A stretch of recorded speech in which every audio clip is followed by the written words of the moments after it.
Jenny, it's so good to see you. It's so great to be here, Hal. Thank you. I told you I've watched, I think, at least 3 podcast interviews with you on YouTube this past week, prepping for today. And it's funny, like a friend introduced us, and I about 30 seconds into feeling your energy on the phone, I'm like, come on the podcast. You're awesome. I love, and now watching interviews with you, like, I love your energy. I love your sense of humor. I love your authenticity. So welcome. Thank you so much. Isn't it interesting how we really do pick up on someone's vibe within the first 30 seconds, maybe the first 5 seconds, right? Yeah. I mean, it's true. Yeah. So, well, thank you. I'm honored. You're welcome. And now you saying that brought up for me, what also is weird though, I've met people that I thought, and this is not to say anything to our vibe, but that I like, right? You meet people that you like, what's the word I'm looking for? People that are con artists have the vibe where you're like, whoa, I like this person. They're so charismatic. Any thoughts on that? And then you're saying, and then you find out later that it's inauthentic and they were manipulating you, right? Well, in a bad way. That's one of your. That's interesting. I was like, "Ooh, that is such a hot topic." Yeah, you're like, me. wait, yeah, we're gonna get to how to manipulate in a proactive, positive way. That's part of what you teach in your new book. But totally. I'm talking about the kind where you're like, oh, they just were using me for something that wasn't in my best interest, right?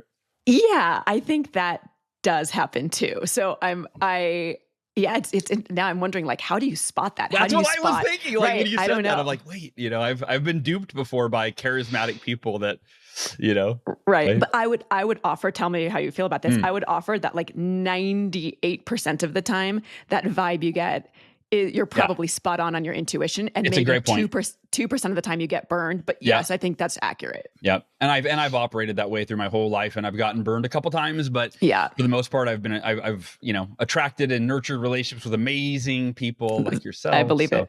So more often than not, it's right on. So there's so many places that we can go. Like I said, I've watched multiple interviews, so I know lots about you. And I think that the place that it makes sense to start, right, is you were a Google executive, hired by Google in 2006. That's right. Gosh, you've done your homework, Hal. I'm so impressed. This is the obsessed trait of the 9 traits of wild courage. Yeah. I'm not even looking at my notes, by the way. That's actual memory, which I don't have a great one of. So 2006, so almost 20 years ago, you grew, now I'm going to refer to my notes here. You grew one of the largest career development programs in Google's history. You're responsible for leading a team that contributed to tens of billions of dollars in ad revenue for Google. Like the perfect job. You've built a legacy. You've got an incredible reputation. You're earning great money. And then you decided to leave and to do your own thing, so to speak. And now you've, your first book, Wild Courage, Go After What You Want and Get It, is coming out. Walk us through the how you got here. Like how Google, why are you here? Why did you stop at Google? I'm just curious. It's like, why would you leave this amazing job that people would do anything to be in your position? I know, it feels really counterintuitive, and I still wonder, frankly, if I made the right decision. Now, totally. talk about like, let's be real. Yeah. I mean, A, it was scary to make the decision, and B, I don't know that it was the right one. Only time will tell, right? Only time will tell. I left to basically be a starving artist. I left to be a writer, right? Yeah. I am the breadwinner for my family. Wow. It's a massive, massive risk, but I am essentially betting on myself, which if I didn't do it, I would have been a fraud. Like, the book is called Wild Courage, Go After What You Want and Get It. So if you think about step function learning versus incremental learning, I mean, it's Google. Google's incredible. And so I definitely learned stuff every day. But as I was realizing like the external appetite for the work that I did, I was like, okay, if I left to be an entrepreneur and a speaker and an author and, a corporate trainer, facilitator, et cetera, like, I would be experiencing step function learning, not just incremental learning every day. And I feel like I'm drowning, not in a bad way. I feel like I'm overwhelmed, rife with imposter syndrome, super anxious about all of this, living in tons of uncertainty, but I'm doing it, and I'm here, and it's really exciting too. And I will say, like, what ultimately, the catalyst for the change was I was driving my son Ari back from choir one night. We live in Boulder, Colorado, at the base of the foothills, so we have some windy roads. to get home. And I had so much going on. My executive Google role, being the founder and leader of this Own Your Career program, which became this massive success at Google. All this external stuff happening with the book and speaking, and also being a wife and a mom. I had so much on my plate, Hal, that I was frequently up from, let's say, 2 to 5 a.m. in the morning. And I was so sleep deprived that as I was driving Ari home from choir, I realized my eyes were fluttering closed. And I was like, what am I doing? What am I doing? And I had this great mentor, Julie, who said, Jenny, you can do it all, but not all at the same time. And I was trying to do it all at the same time. And I was like, something's got to give. So as terrifying as this move felt, I just did it. Yeah. Wow. And I don't know if it was the right choice, but I'm having fun. You're living what you wrote about, right? I mean, well, that's the thing. Like, if I stayed at Google because it was safe and it was comfortable and it was lucrative, and if I stayed there another 15 years, like, that's playing it safe. Yeah. Trait number 8 is reckless. Err on the side of action and take calculated risks. And better to learn from your mistakes than spend all your time, predicting the consequences of every decision. So, like, think fast and fearless. If you're on the fence, do it. And I was on the fence, and I had to think fast and fearless, and I did it because I would have been a fraud if I didn't. Got it. For a book called Wild Courage. Yeah. You mentioned a concept, step function learning versus incremental learning, right? Yeah. Can you talk about what is, I'm not familiar with that term. What is step function learning, and what is the difference between that and incremental? Yeah. So incremental, think of it like a graph where you've got a bar chart where you've got, like, let's say, month over month revenue, right? So incremental revenue would be, every month it grows 0.5%. So you just see these bars that are gradually growing higher and higher. But, like the adoption of AI, right? That's step function growth. So it's like, let's say 100 right now, and then it's 300X the next month, and then 700X the next month, and then 550,000X the following month. So step function is like, it looks like stair steps on a graph. So when it comes to personal development and goal achievement, incremental learning is like, okay, like, I have a new stakeholder at Google, and like, okay, I have to figure out how to work with this new person. I'm learning a new style for them. But step function learning is when I'm in something that's so uncomfortable, some new project or goal or job, that I have butterflies in my stomach when I get an email because I don't know how to respond, or what the right answer is, or how I'm going to be perceived. Those butterflies represent step function learning. And so when you are attempting something new or going after a new goal, look for those butterflies, which indicate step function learning. That makes a lot of sense. And that's where the real growth and the real achievement comes from. Totally. It's jumping off the cliff and building your wings on the way down, right? That is step function learning, or step function flying, I would say.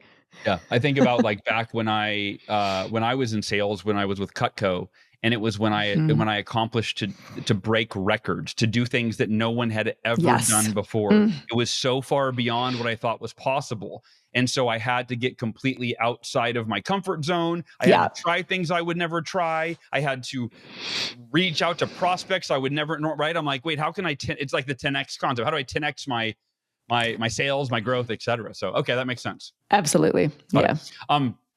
So you said, and this actually, I got this is on your website. It's that you said if you were to go back 10 years, you were an ambitious person held back by anxiety. So how did you transform yourself from an anxious and ambitious person to what I would call now courageous and wild? And I know you said before we started recording that anxiety is not gone. You just learned to manage it, to take action in the midst of it. So what does that look like for you? Yeah. So in the past, it looked like a lot of second guessing, a lot of being awake at night because I was worried about some typo in an email to some important stakeholder or my boss's boss or a client, or I said, or too many times in a presentation to a key partner.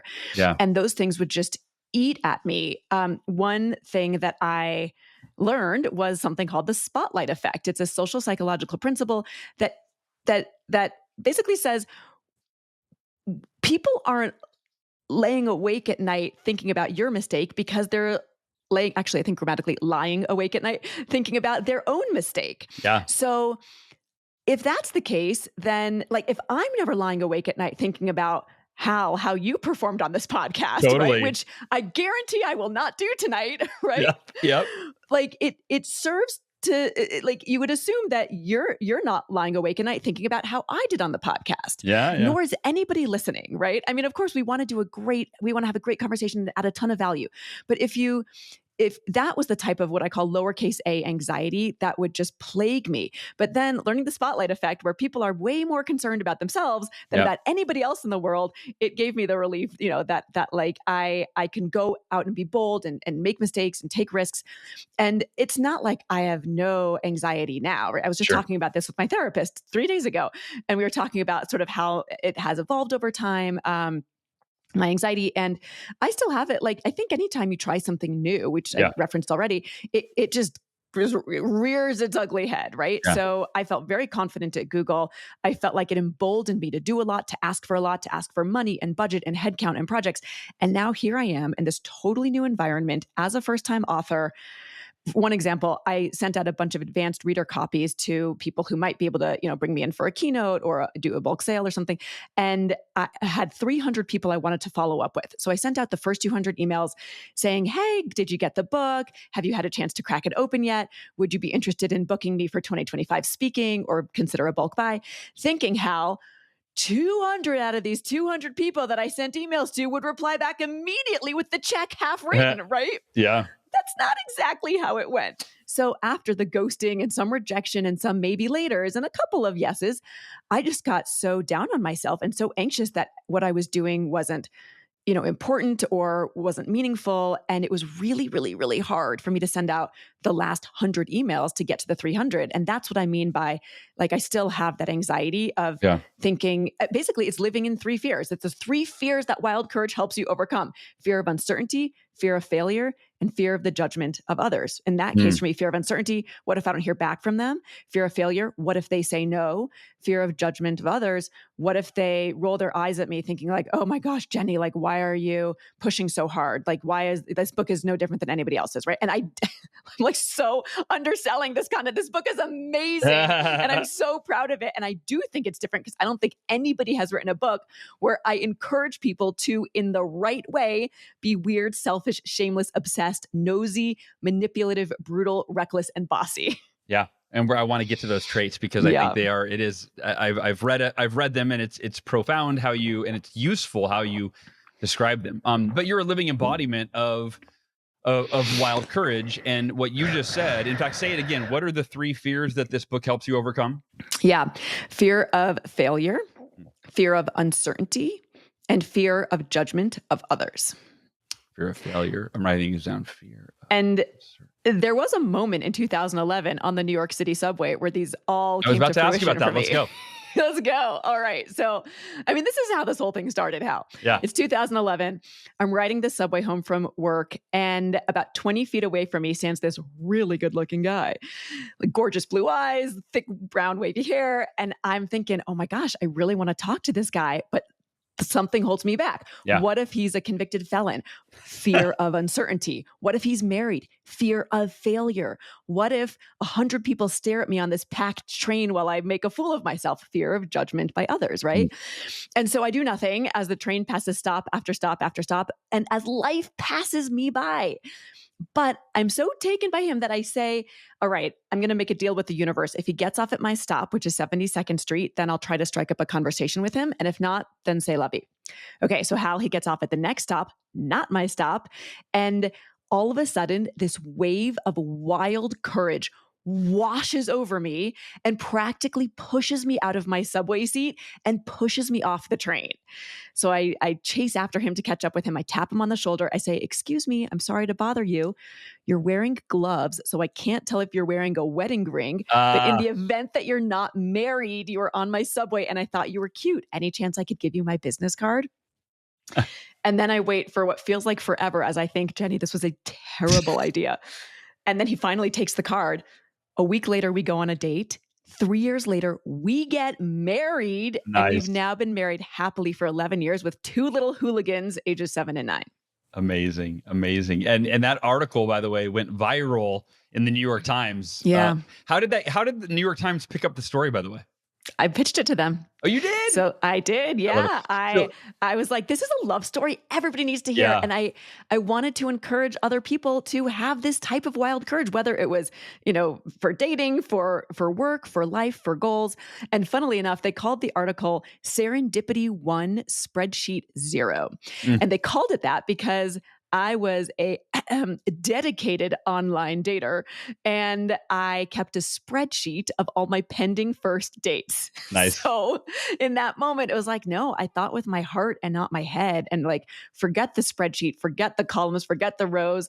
And it was just to keep me organized because I'm very, very analytical and a left brain thinker. Totally. But it was just like that day, I just went with this wash of wild courage that overcame me. And so that's why they called it Serendipity 1, Spreadsheet 0. But I still maintain that serendipity isn't found, it's made. I love that, you're an embodiment of what the book is about, of wild courage, right? From leaving your position at Google, right, which took a lot of courage, stepping into the unknown, the fear of the uncertainty, obviously pursuing your husband on the subway like a stalker, or like a crazy totally person. Like a stalker. Amazing. Totally. Yes. And then writing this book, all the things that you're doing, even the story you just shared, which is that you're sending out hundreds of emails. Yeah. You are right, like you're overcoming the fear of rejection. You're overcoming all of the fear of being judged by others, all of these things. And I think it's important. You mentioned earlier that it doesn't go away. Like it doesn't mean that you don't have fear, but you have abilities, you have qualities, you have traits to overcome the fear. And in the book, you teach 9 traits that are counterintuitive. You would think some of these, like, selfish. I don't want to be selfish. Shameless. Right. I don't want to be shameless. Manipulative, right? Like, well, these reckless, these sound bad, bossy. Right. So break these down. Let's unpack these 9 traits, because I think these are such a crux of how the power of your book and how it helps people overcome their fears. Yeah, thank you. So, these traits raise eyebrows. Let's keep it real. When I first ideated this with my editorial team, I was like, I don't know, guys. Like, I think this is licensed to get canceled on day one. So time will tell. Yeah. But I have found it to be very refreshing for people, men and women, by the way, where people say to me, Jenny, these create the bars of an invisible cage that keep me small. They keep me quiet. They keep me following instead of leading. They keep me, being a passerby of my own life, as opposed to someone who has agency and takes life by the horns and achieves my goals boldly. So let's just look at a couple of them. So selfish is the courage to stand up for what you want. It's about being your own champion, right? Because if you give everyone a leg up at your expense, you'll end up getting trampled. So it's really just about having the courage to say, like, this is what I need. This is what I stand for. Maybe it's asking, if you're in a team of 5 people and if you all did equal work on a project, someone's got to present it to the client. And that the person who presents it to the client is the one who's going to get a lot of, the recognition, or you'll have a lot of the work attributed to you. Why not raise your hand and be the one to ask to present it to the client, right? It doesn't in any way, this is very important, how we are not looking to redivide the pie. We're looking to expand the pie. Like, if you're a leader, there are ways that you can be selfish, but also up level your team. You can ask your boss for a big project that highlights your whole team, right? And so you're selfishly asking for the big project, but you're giving the 7 people under you an opportunity to shine. Yeah. So we want to expand the pie here. So that's selfish. Another one you mentioned, shameless. That's the courage to stand behind your efforts and abilities. This one's really just about kicking imposter syndrome to the curb, and I don't think people think of it as shame in their day-to-day, but more about like being awake at night thinking about that typo, right, that I mentioned, or beating yourself up about not getting back to somebody. Like, those are little mini deposits of shame that you're putting into your system. And I want people to find their swagger, because audacity or shamelessness is basically a survival skill. And sometimes you've got to articulate your wins to your boss, or say something you're proud of, or tell your partner that you did the dishes because they might not have noticed it. And it's kind of managing up within your home, right? I have to do that all the time. I posted on social media a few months ago. I said, if a husband does the dishes and the wife doesn't see, yes, does it really count, or something like that? Right? That is hilarious. And I have been totally inundated with his book project for the last 3 years. And so when I started, I said to John, my incredible husband, that stranger from the subway, I said, John, am I going to do this? Like, is our family ready for this? I was like, I don't think I'm going to be able to do dishes for the next 3 years. And he's like, Jenny, you've got this. I've got the dishes. Nice. It was such a sweet moment. And that's exactly what I say in the acknowledgement section to him on the last page of the book, is that same quote. That is so sweet. I wanted to, I wanted to take one step back to the Sure. selfish piece. Yeah. One thing that that resonates with me is I've talked about for a long time you can be selflessly selfish, meaning if you know that the best way to serve others is to be the best version of yourself, right? It's to 100%. like if you are thriving, you can help other people. If you are playing small, you can't help other people, right? Yeah. So that for me is like, how do you really, it's not just the self-care, put your oxygen mask on first. It's actually the ambition. Like, how do you really go after your goals and dreams in a really, really big way? And then now you have more abilities, more resources, more knowledge, more wisdom, more energy, more qualities that you can bring everybody along with you. So absolutely. Yeah. So I was playing Monopoly with my son Ari a while back, and he was crushing me. And I was putting this is a concept I call boardwalks versus Baltics, just to set the stage here. And he was crushing me because he was like strategically investing in the big stuff, right? He was being smart and selfish about how he used his money and his time and his energy, right? So he was like strategically investing in all the big stuff. And I was like, meanwhile, buying all these little properties like Baltics. Well, on the boardwalks of Monopoly, you get like $200 for a house or a hotel or whatever it is. And on the Baltics, you get like $60. So, think about how are you spreading yourself thin across so many different quote unquote Monopoly properties in life, right? Yeah. And so you could have a big project you want to accomplish. Let's say that you want to have, you talked about this in the Miracle Morning movie, right? You wanted to have your big first live event with 200 people. And that is a boardwalk. That is a big thing that you want to accomplish. Well, in order to do that, you have to be selfish and say no to the Baltics. You have to say no to the 15 emails that came in on any given day for someone who just wanted to hop on a call for 5 minutes. You had to say no to doing a favor to somebody, perhaps, because you were saying yes to the big, the boardwalks, and no to the small, because all those smalls add up. So in a work context, what's small? What's a Baltic? Being the 18th person to reply all on the happy birthday Jimmy email, right?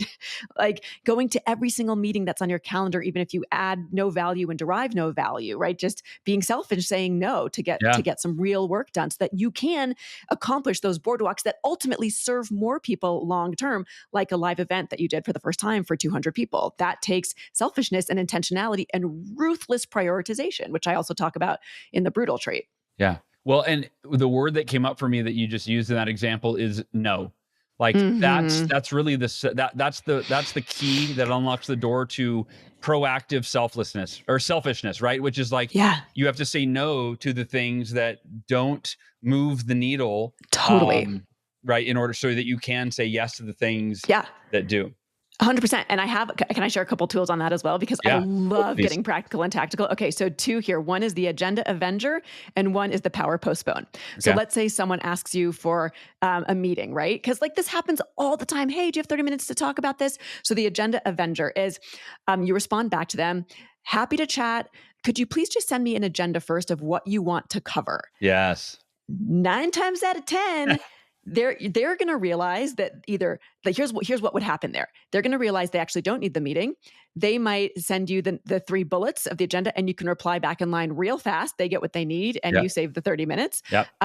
You might realize that they've given you an agenda that's better served by somebody else, and you might say, "Oh, actually, given your 3 topics, I think that Mary's the better person to collaborate with you on this."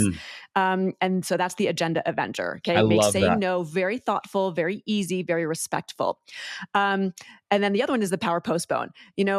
I can't meet right now, but I might be able to meet in April, right? And so that allows them to take you up on it. If it's just like a coffee chat, like, hey, Hal, I want to pick your brain. I'd love to learn from you.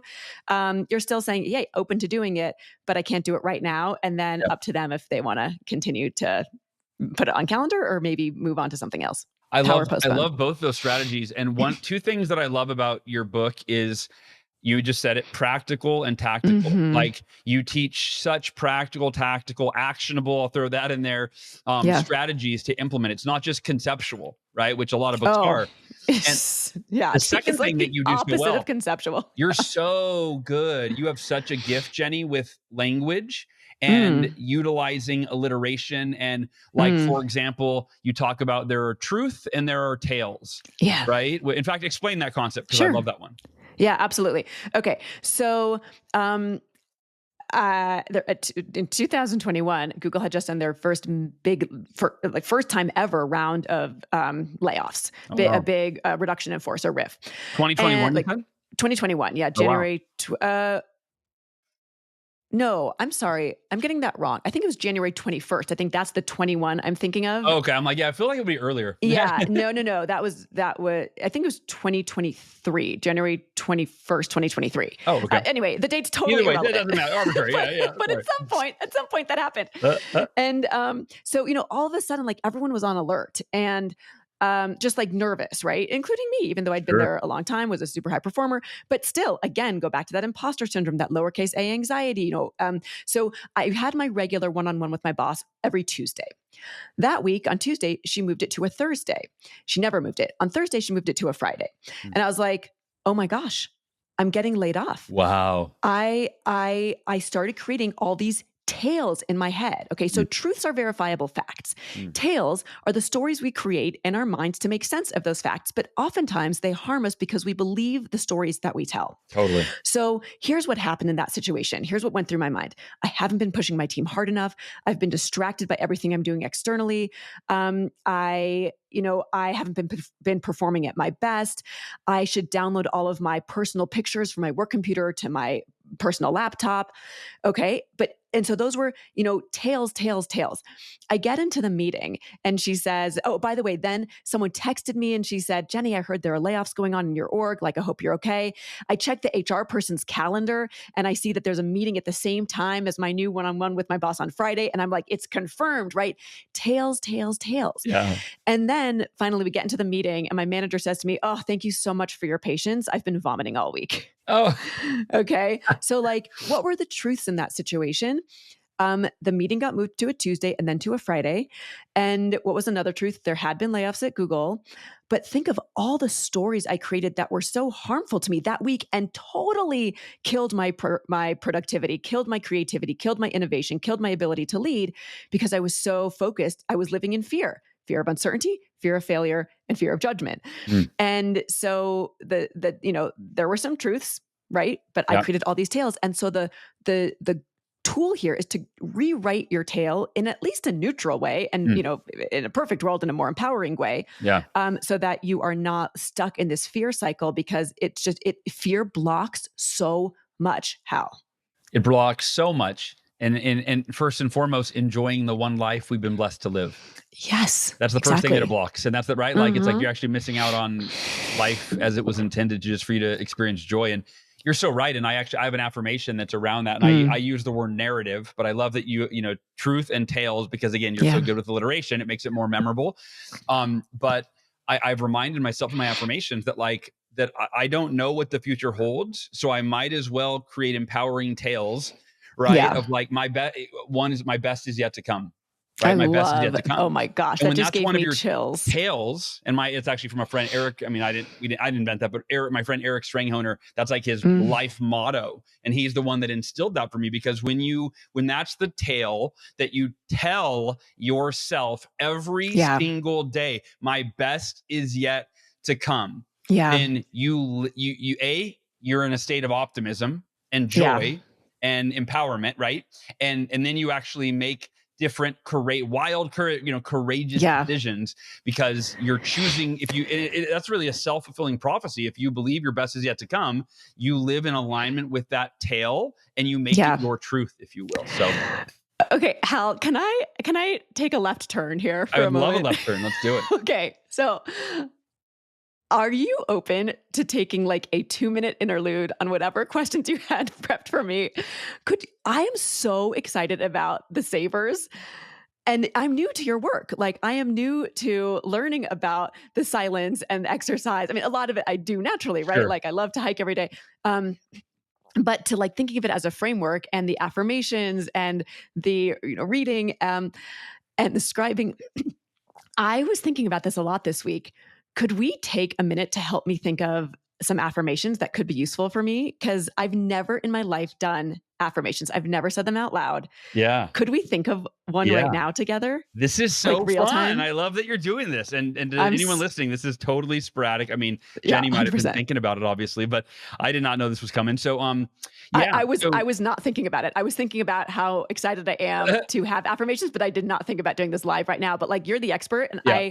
I don't even know the right way. Like, how do I know what to say for an Yeah. affirmation? I'd love quick coaching, I'll and give like you maybe a we can build an affirmation super right now. simple 3-step framework, right? And I Okay. always usually start by the wrong way to do affirmations. Number one Okay. is they have to be in alignment with truth, right? You can't lie to Okay. yourself, which we're often taught. Like, if you want something to be true, just affirm it as if it is already true. Like, I am Yeah. wealthy. But like, if you're struggling I see. financially, there's an incongruency and now it creates an internal conflict. You're like, I am wealthy. And then you're like, I can't pay my bills. What am I talking about? Right. Sure. So Totally. number one, it's got to be rooted in truth. And the second problem is it can't be this flowery passive language that promises a magical result. Like, I'm a Okay. money magnet. Money flows to me effortlessly and in Sure. abundance. Right. It's Okay. like, so the 3 steps. Okay. Step 1, affirm what you're committed to. And now Okay. that can be an outcome or it can be an activity. So meaning you could say, I'm committed to losing 10 pounds. That's the outcome. Or you could say, I'm committed to exercising 10 minutes a day, 5 days a week. That'd be the activity, right? So Okay. I usually focus on the outcome, but you can't always control the outcome and you can't always control when the outcome happens. So with your book, what is your, and this will be helpful. When I wrote The Miracle Mornings, you have a real life example that actually worked. Sure. Mine was, I am committed to change 1 million lives, which meant sell 1 million books. I'm committed to change 1 million lives one morning at a time, no matter what, there's no other option. Love that. So that would be the first is, what outcome are you committed to with your book? Okay. So like, I have this sticky note on my monitor right now, and but it feels to me focused. It says rock. We can talk about my framework for goal setting, which is rock, chalk, talk, walk. But it says rock, sell 15,000 US hardcover books of Wild Courage by end of March. Yeah. By, it says March 25th, but that's actually my pub date. So it would actually be, end of March. But that feels very like focused on, to me, that doesn't feel as focused on the reader as I would want it to be as an affirmation. So can I try to tweak it? Yeah. So I personally find, right, that, so I would just say, get the book in the hands of 15,000 people, or change 15,000 lives, right? Yeah. Because it was me selling 1 million copies of the book, right? But for me, whenever I frame it in terms of what it's doing for it's that whole Zig Ziglar quote, you can have everything you want if you help enough other people get what they want, right? Yeah. Okay. So go ahead. Oh, no, you go. But I think I have a way I could tweak it. Yeah. So I don't want to tell you this. So one thing that I found is you make a commitment to something, and sometimes your timeline is off, right? There's like that. Sure. There's that thing where like God's laughing at your timeline because he has his own timeline or whatever. Yeah, totally. So at the end of that year, I did everything in my power, and I instead of selling 1 million books, I was 987,000 copies short of my goal. So shabby, Hal. So shabby. Yeah. So I sold 13,000 my first year, though, right? Like, which is not bad. Oh, I'm sorry. Yeah. I was thinking the opposite. I was thinking you were 13,000. No, oh no. I was okay, gotcha. 987,000 copies short. Understood. Of the goal. Understood. And so at the end of the year, understood. I was like, okay, that's discouraging. I'm nowhere near my goal, but I looked at my affirmation and it said, and I think I added the words, no matter how long it takes. Oh, I love that. I said, I'm committed to changing 1 million lives, one morning at a time, no matter how long it takes. And it took 6 years, right? It took 6 years to finally get there. Okay. So I feel like I'm going to adjust mine real time. I actually don't even want it to be about a book sale number, because to me that does feel like I want to shift it so that it's more about the people, the readers. So maybe but I guess I do want it numerical. Okay. So we're over our 2 minutes allocation here. As long as you want. Okay. I'll bill you for the coaching session later. Yeah. I know, right? Totally. Okay. It's my shameless way to get free coaching. Yeah, I like it. I know. Okay. So maybe I'll just expand it. I want to help 500,000 people in 5 years have more wild courage at work and in life. Okay. The only thing great, Tell I me. love that. Yeah. It's just, you said, I want to, and in life, we Okay. don't get what we want, we get what we're committed to. So it's, I'm committed Okay. to helping 500,000 people embody wild courage in work and in life in the next 5 years. Okay. I am committed to helping 500,000 people have more wild courage at work and in life in the next 5 years. Yep. I Now, love it. I'm going to go through the other two, and you can do them on your own as homework Okay. if we have limited time. Sure, But sure, there are sure. two more steps. Step Okay. number 2 is you got to affirm why it's a must for you. So you've got to write down 1, 2, 3, usually I say 5 max, compelling reasons as to why are you doing this that's so meaningful and important to you that when you don't feel like it, but you read the affirmation, you're like, oh yeah, it's not even about me. I'm doing it for my husband. I'm doing it for my Love it. kids. I'm doing it Love for it. these 500,000 people. Love I'm it. doing it for humanity, right? Like you have 5 reasons that are so compelling. And then the third step is which actions will you take and when? And you affirm that every day. So now you're affirming step 1, what you're committed to in terms of the outcome. Step 2, you're affirming why it is a must for you. And then step 3, you're affirming the actions that you're going to take and when you're going to take them. And that could be 1 hour a day from 8 a.m. to 9 a.m. focused on book promotion, right? I love it. And that's I it. love And it. now you're programming your mindset, you're directing your behavior, you're reinforcing commitment and beliefs in alignment with the outcome that you want. It's so fantastic. And now I feel like I have to talk about rock, chalk, Do it. talk, Yes, and that was walk because it's actually one of my so next questions. perfectly aligned. It's so perfectly aligned. Rock, chalk, Okay. talk, and walk. So this is my goal setting framework, and Yep. it maps really well to this without even knowing it. So rock is like, what is the big thing you want to accomplish? Not, not I want to lose weight, but again, like getting specific. That's the analytical part of my brain. But I want to lose 10 pounds by the end of 2025. Yeah. So that is your rock. It's specific. It's time bound, and it has some kind of number in it, and it's ambitious, right? And then chalk is you write it down. Like I just showed that I had my thing written on a piece of paper. So I see it every day. It's pasted to my monitor. So that's chalk, right? Chalk, like write it down. Then talk, you say it out loud. So you share it with people rather than just saying in your head, like, mulling it around like, oh, I should lose weight. I want to lose weight. What can I do to lose weight? Like, no, you verbalize it. You tell your partner, you find accountability partners, you tell friends, you tell coworkers, whatever the goal is might depend on, how broad or narrow you share it out loud. But Totally. people like to help. People get joy in helping others achieve their goals, like tremendous amounts of joy. I derive joy from helping people, coaching people to be better than they think they can be. At Google, when I would have office hours and people would come meet with me and they'd always apologize and be like, I'm so sorry to take up your time. I just have a quick question. I'd love your mentorship. I'm like, this is the best 30 minutes of my week. Like, what are you talking about? So recognize that people derive joy in helping you. So that's why you want to talk. You want to say it out loud. And then walk. You walk the walk. It's like you just said, what's the one small thing you could do? So maybe if you're trying to lose weight, it's replacing your big dishes in the kitchen with small dishes, right? And so what is the one little micro action you can take right now that is a deposit into your overall goals? That's rock, chalk, talk, walk. It is like we're clearly cut from the same cloth, Hal, and it's so fun to see how these things align together. I love this. And it goes back to what I said about your way with words and alliteration, right? Like that will become, I guess people implement that, right? It will be, you won't forget it. That will become a part of how you think about going, just like the savers. People go through their savers every morning. People will go through this, they'll be analyzing their own internal dialogue with truth and tales. They're like, wait, is this truth? Or am I spinning a tale that is cultivating fear within me that doesn't? Exactly. Okay, stop. Right? Yes. Okay. Yeah.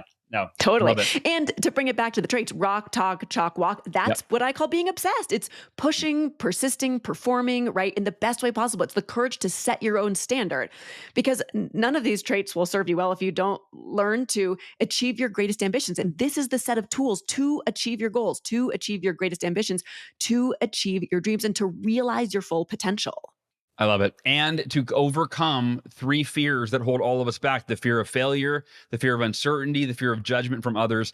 I could talk to you all day, Jenny. The book, everybody, is called Wild Courage, Go After What You Want and Get It. It is universally applicable for every human being on the planet because we all struggle with fears. We all struggle with self-doubt, and we all need wild courage so we can get what we want in our lives personally and professionally. And this is the book that will help you do it. Where's the best place, Jenny, for people to go grab a copy of your book? It's available everywhere in hardcover, audiobook, ebook. If you're indifferent to format, the hardcover, I will say this shamelessly as one of the traits. The hardcover helps the author the most. That's the one that helps, helps authors make these bestseller lists. So if you're indifferent to format, pick up the hard copy. I'd be so incredibly grateful, but it's available everywhere. Yeah. And to me, a hardcover, when you're, it lasts, it's nicer. It's special. Five or so bucks extra, whatever it is, $8 extra. Like for me, it's worth it. So, well, thank you, Hal. Jenny, it's been a pleasure. I'm excited for you. I do feel like we're cut from the same cloth, and totally. I have no doubt in my mind, based on your courage, your wild courage, that you are going to impact 500,000 people and empower them to embody wild courage in their life. So thanks for the work that you're doing. Thank you, Hal. You too. All right, Goal Achievers, I love you so much. Go grab a copy of Jenny's book, Wild Courage, and I will talk to you next week.